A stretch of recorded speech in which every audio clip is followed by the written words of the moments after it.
actually, it's like traveling in a sense. You must actually travel to a different place. What you do is you follow your intuition. Right. You're over on your, I guess they call it the right side of the brain. That's where you are. That's where intuition resides. So you've opened that door. There is a flow, and that's really what has to happen. Well, yeah. I mean, I take my intuition, which has guided me and has led me to information, and also it's like a filter. I have a vibrational sensation when something is not true and something is true, and another one when it's maybe partly true. That's holistic. Yeah, but I still, the left brain's still important on bringing those concepts down into a language of communication that people can assimilate that are stuck in the left brain. Because if you don't talk in logical, from their perspective, logical terms that the left brain can understand, which is under lock and key, then that key will never open. And that's also why what you just said, that you will, except on rare occasions when I'm talking in a very small time scale or doing an interview on a specific subject, I will never talk about the five sense conspiracy without the nature of reality and the influence of the influence of consciousness and all the rest of it. Another point you make is about the heart. I agree. The heart is absolutely at the heart of this and is much more powerful than the brain and much more powerful than the mind, because it is connected, I would say, that what connects us through to consciousness. And this conspiracy also, because, you know, it's a simple thing. In the deep shadows, behind the people in dark suits, are a force, whatever you want to call it, that understands how this works. Right. So they've structured a society that is to close down all the channels to consciousness, to isolate us in mind, because then we're playing in their stadium. And one of the key things is to close the heart, to close the heart. And if you want to open the heart and you want to become conscious, it's what I say in my talks, then what we need to do is to ask the question, what would consciousness do at this point? Would consciousness, when we're faced with these set of circumstances, say, well, what's the best outcome for me? No, consciousness will say, what is right, just, fair thing in this situation for me to do? And if we, when we're faced with choices all through the day, ask that question, in this circumstance, what would consciousness do?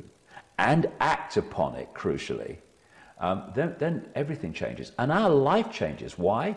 Because we are now starting to resonate with consciousness because we're operating in its realm, which is by doing what we say consciousness would do in these circumstances, we are vibrationally locking in to that level and therefore becoming more and more influenced by consciousness.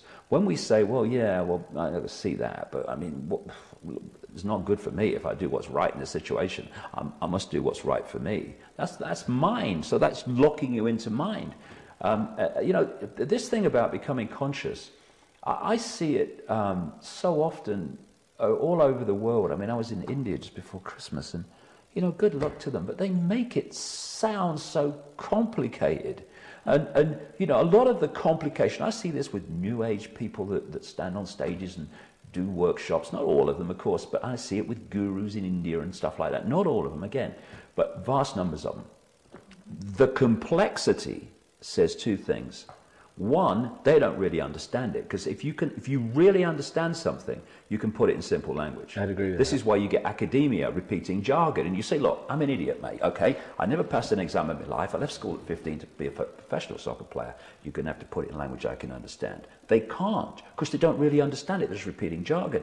And the other side of the complexity of becoming conscious is if you can make it sound complex, then you've taken power over your potential audience. Absolutely. That's a big thing. It's still a power game. You have to come through me, and the more I make it sound complex, the more power I have, and therefore the more you must come to me, and the longer you must stay with me. And oh, by the way, you know, put the check in the box as you leave.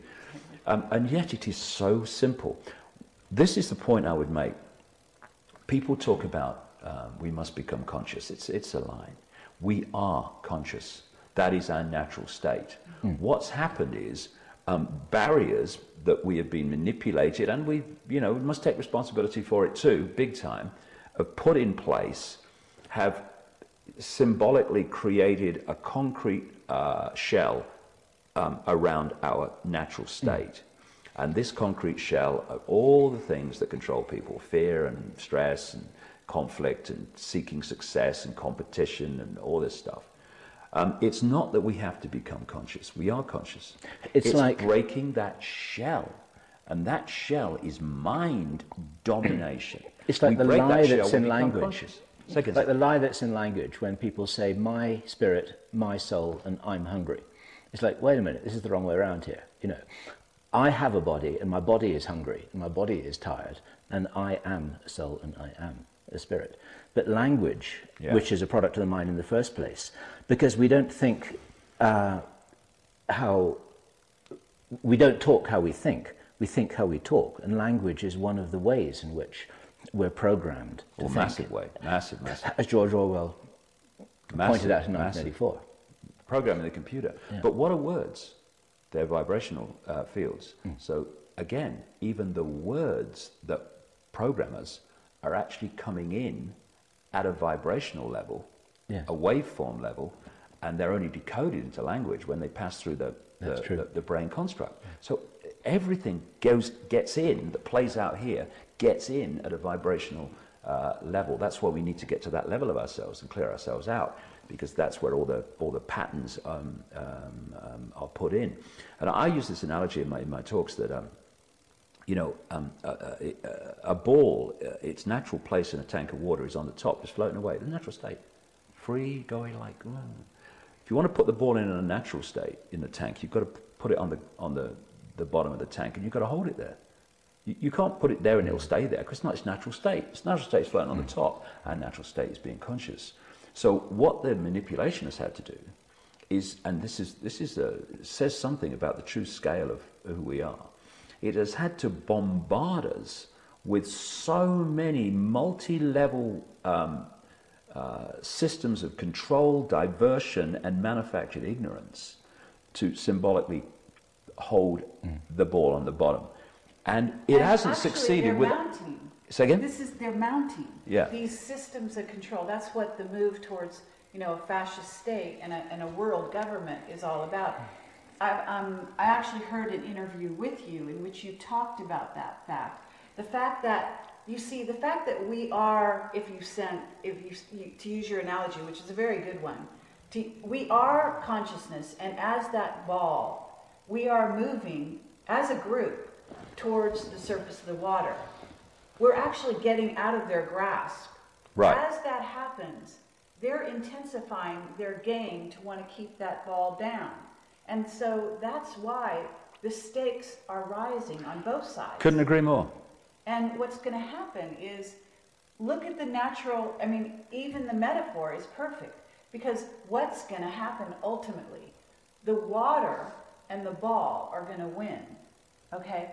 There's no way that those forces, as much as they intensify, sometime, somewhere, that ball is going to get to the surface, like it or not, the powers that be. Now, what's going to be interesting is if they actually start understanding on a deeper level than power and their power over, because I've got the clue and I've got the key.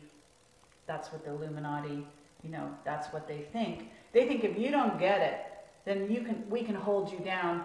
You deserve to be held down. That's actually I'm sure you know this is their rationale. So what happens when we, because we're greater than our body, the consciousness that we are is greater than what they are, because they're on limitation, starts to win in their own mind, you see, and they start to let go. Because this is what's probably happening. There have to be many members that have been under the thumb of this game and have joined and are being, we're being patted on the head and given all the reinforcement necessary to keep them in the game. What happens when they start to see the light, so to speak? And some of them, I'm sure, already are, because there's nothing more fiercely compartmentalized than this whole control structure itself.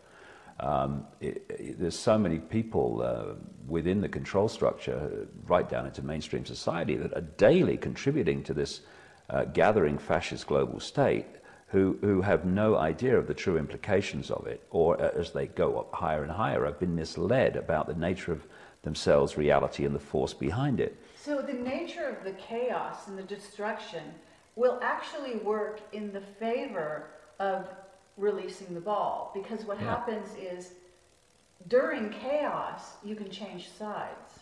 You see, you can actually, it's really hard to maintain control during a time of destruction. Yeah, I agree. What I would say is